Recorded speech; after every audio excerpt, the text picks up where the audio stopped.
اکثر آپ نے رات میں کتوں کو روتے ہوئے دیکھا ہوگا، بعض مرتبہ ایک دم کسی جگہ پر کھڑے ہوتے ہیں نا جانور وغیرہ، بکری یا اور کوئی جانور یا کتے وغیرہ، تو اچانک ایک دم ان کے کان کھڑے ہو جاتے ہیں اور یہ ایک دم دوڑنا شروع کر دیتے ہیں۔ تو یہ ان کے ساتھ معاملہ ہوتا کیا ہے؟ ان کے اوپر قبر کا جو عذاب ہوتا ہے نا، یہ اس عذاب کو دیکھ سکتے ہیں۔ آقا علیہ الصلوۃ والسلام نے ارشاد فرمایا کہ انسان اور جنات کے علاوہ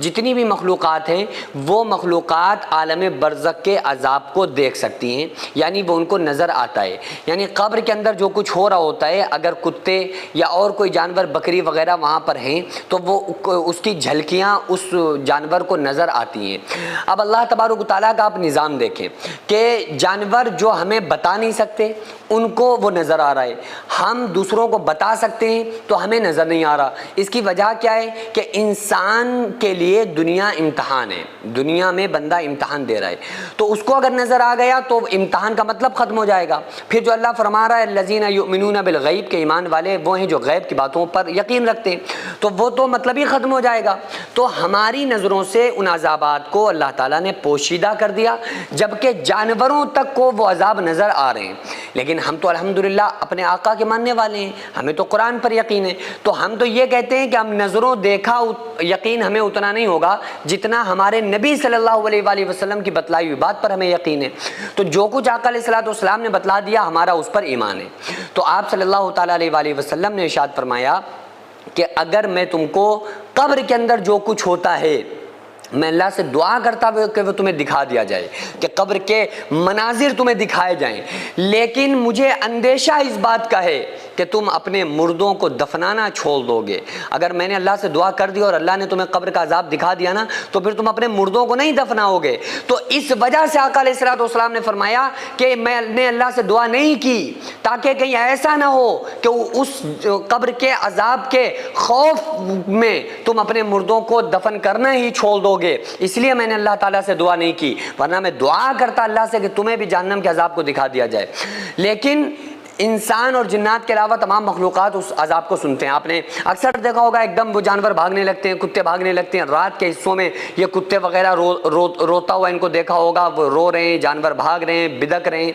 تو یہ کیا ہوتا ہے؟ آقا علیہ الصلوۃ والسلام نے ارشاد فرمایا بعض مرتبہ ان جانوروں کو جب قبر کے اندر کی آوازیں چیخ و پکار کو یہ سنتے ہیں تو یہ ایک دم ان کے کان کھڑے ہو جاتے ہیں اور یہ بھاگنا شروع کر دیتے ہیں۔ تو یہ چیخ و پکار کس کی ہوتی ہے؟ ظاہر ہے کہ مردوں کی ہوتی ہے۔ آقا علیہ الصلوۃ والسلام نے ارشاد فرمایا کہ جو مردہ قبر کے اندر فرشتوں کے سوالوں کے صحیح جواب نہیں دے پاتا ہے تو ان کے اوپر فرشتوں کو مسلط کیا جاتا ہے عذاب دینے کے لیے، اور عذاب اس حساب سے دیا جاتا ہے کہ آقا علیہ السلام نے ارشاد فرمایا کہ فرشتوں کے ہاتھوں میں بڑے بڑے ہتھیار ہوتے ہیں، وہ ہتھیار اگر پہاڑ پہ مارا جائے تو پہاڑ مٹی ہو جائے، وہ قیامت تک پھر ان کے مردوں کے اوپر، مرحومین کے اوپر قبر کے اندر چلتا رہتا ہے۔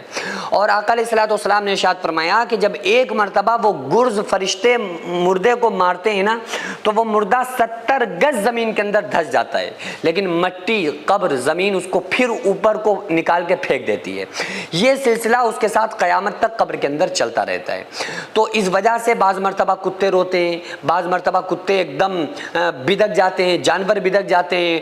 چوپائے بدک جاتے ہیں۔ تو یہ قبر کے مناظر بعض مرتبہ ان کو نظر آتے ہیں، اس لیے ان کے ساتھ یہ معاملہ ہوتا ہے۔ سینکڑوں ایسے غریب پریوار جو فاقہ کر کے زندگی گزار رہے ہیں، اور بہت سے ایسے مجبور لوگ جو غربت کی وجہ سے بیماریوں سے جوجھ رہے ہیں اور ان کے پاس علاج کرانے کے لیے بھی پیسے نہیں ہیں، تو ان غریب فیملیز کو ہر مہینے ہماری سوسائٹی راشن دیتی ہے اور ان غریبوں کا فری میں علاج کراتی ہے۔ تو آپ لوگ ہمارے ساتھ مل کر ان بیوہ عورتوں اور یتیم بچوں کا سہارا ضرور بنیں اور ان کے راشن اور دوا علاج کے لیے زیادہ سے زیادہ تعاون کریں، اور یہ ارادہ کریں کہ غریب کے بچوں کو انشاءاللہ بھوکا نہیں سونے دیں گے، اور ہر ہفتے ہر مہینے آپ لوگوں سے جو بھی ہو سکے آپ تعاون ضرور کریں۔ ان کو 10 سال سے جو لوگ بستر پر پڑے ہوئے ہیں انشاءاللہ تعالی ہم سب مل کر ان غریبوں کا علاج بھی کرائیں گے، اور ہر مہینے انشاءاللہ تعالی ان غریبوں کو ہم راشن پہنچائیں گے۔ یہ سوسائٹی کا اکاؤنٹ نمبر ہے اور یہ اسکینر ہے، آپ لوگ اس اکاؤنٹ پر یا اس اسکینر کے ذریعے آپ غریب فیملیز کی ہیلپ کر سکتے ہیں۔